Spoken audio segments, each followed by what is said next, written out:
quando os problemas se tornam impossíveis e não há o que fazer.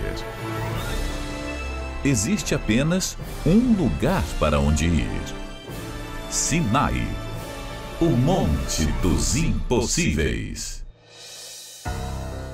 Eu me tornei um viciado trabalhador. Eu tinha um apartamento, eu vendi para usar cocaína. Veio o crack. Meu nome é Carlos Leite, sou natural de Carapicuíba, sempre morei na cidade de Osasco e aos meus 12, 13 anos já estava entendendo um pouco do que é a vida. Não tive a oportunidade de cursar uma faculdade, mas eu aprendi algo com a minha mãe: ser honesto, ser trabalhador. Com 14 anos eu já trabalhava aqui em São Paulo, numa metalúrgica, foi meu primeiro emprego. Mas com meus 14 anos eu já aprendi a fumar. Eu já caí no vício do cigarro.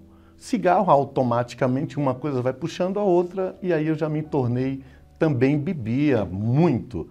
Mas aos meus 19 anos, eu me deparei com um cigarro de maconha.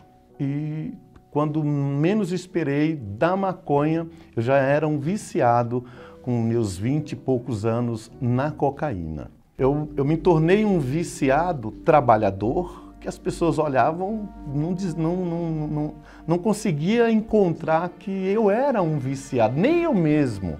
Para mim mesmo, eu não era um viciado. Eu conquistei algumas coisas, mas eu perdi para as drogas, porque eu tinha um apartamento, eu vendi para usar cocaína, e eu percebi que nessa caminhada, mesmo honestamente, trabalhando, sem querer, nunca tive a maldade de prejudicar ninguém, mas eu era um escravo. Eu era um escravo, eu vivia numa vida literalmente escravo. Era 10 passos para frente ou 20 para trás. Era uma coisa maluca. Você conquistava, mas perdia. Conquistava e perdia. No meio deles veio o crack. Ali foi o meu verdadeiro fundo de poço. Porque quando nós tocamos no crack, todo o dinheiro que ganhava era para o crack, tudo que conquistava era para o crack. Então não tinha mais perspectiva. Ela isola você da sociedade literalmente. Perdi tudo que tinha, não conseguia mais nem mesmo emprego. A minha vida era uma escravidão. Não haveria, não tinha como. Para onde eu irei? Por que eu estou assim? Por que eu me deparei com essa vida dessa forma? Mas eu acreditava em Deus. Deus ele existia. Eu acreditava que Deus ele existia. E onde está esse Deus? Onde encontrá-lo? Um dia eu estava em casa e um amigo convidou o meu irmão.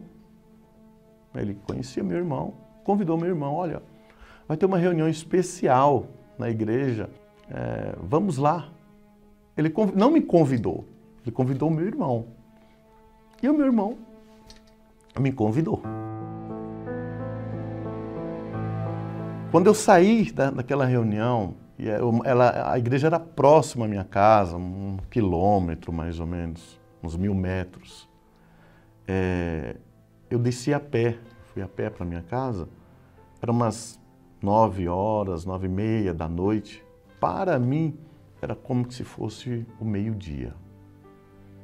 Uma clareza, algo leve dentro de mim. Eu não sentia mais vontade de cigarro, nada, acabou, definitivamente acabou. E ali começou a minha caminhada na fé. Eu comecei a vir na igreja quase que todos os dias. E tudo que ali era pregado pelo pastor, a gente ia se envolvendo a cada dia, era lendo a Bíblia, era buscando. E aí veio a campanha Fogueira Santa de Israel.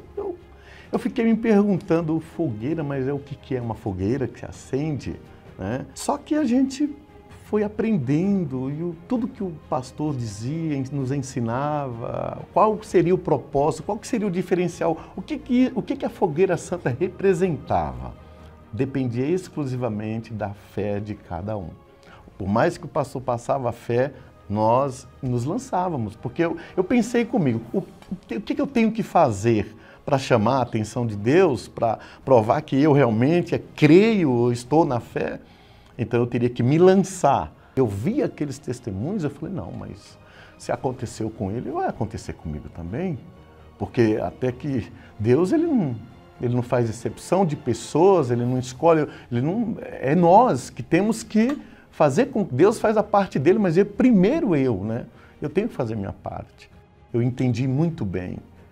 Porque quando eu vivia no mundo lá fora, no mundo das drogas, não tinha meio termos. A minha vida era um sacrifício para as drogas. O que não tinha de sacrifício? Todos os dias minha vida era um sacrifício para algo do nada, para algo que não me levava a nada.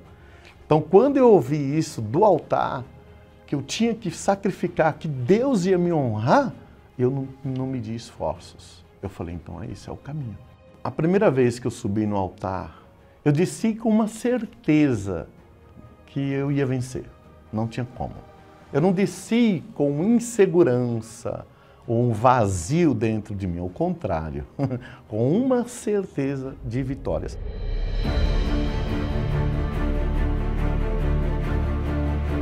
E a minha vida começou a mudar assim, com muita naturalidade. Então Deus, a cada dia, Ele me dava visões, ideias diferentes. Até o ponto de um belo dia, eu trabalhava num segmento que não tinha nada a ver com esse. Até o ponto de nós nos depararmos com o mercado financeiro, mercado de investimentos. Nós iniciamos o trabalho e fechamos um contrato com uma empresa americana e ali a nossa vida começou a mudar. Conquistamos apartamentos, terrenos, carros importados, carros dos sonhos. E a nossa vida hoje é essa. Casado, 3 filhos, me deu uma família maravilhosa, filhos maravilhosos, negócios que eu faço hoje altamente lucrativos. Conheço vários países afora, conheço o nosso país, praticamente todos os estados, porque a gente trabalha dando palestra, também sou palestrante, consultor financeiro. Não tem como eu estar aqui fora do poder de Deus. Não tem explicação. Foi Ele que fez tudo isso na nossa vida. Não tem como. Eu não tive a oportunidade de cursar uma faculdade. Não terminei nem o 2º grau. Mas Deus, Ele é um verdadeiro milagre na minha vida, porque Ele nos colocou ao lado, como diz a própria palavra, te colocarei ao lado dos príncipes desse povo. Quem fala diz que a gente tem 2, 3 faculdades, mas essa capacitação não vem de mim, mas vem do Espírito Santo, vem de Deus. Tudo que nós temos, materialmente falando, é bom, é maravilhoso, mas nada supera a paz.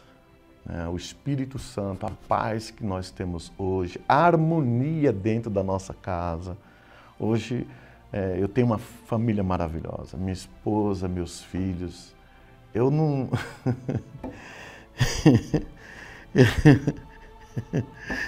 eu não sei como. É algo muito forte. É só o Espírito Santo que me capacita. Eu sou grato. Grato a Deus e grato à Igreja Universal, grato a esses homens maravilhosos, aos propósitos. Eu mesmo me desafio a fazer desafios, porque eu sei que é do altar.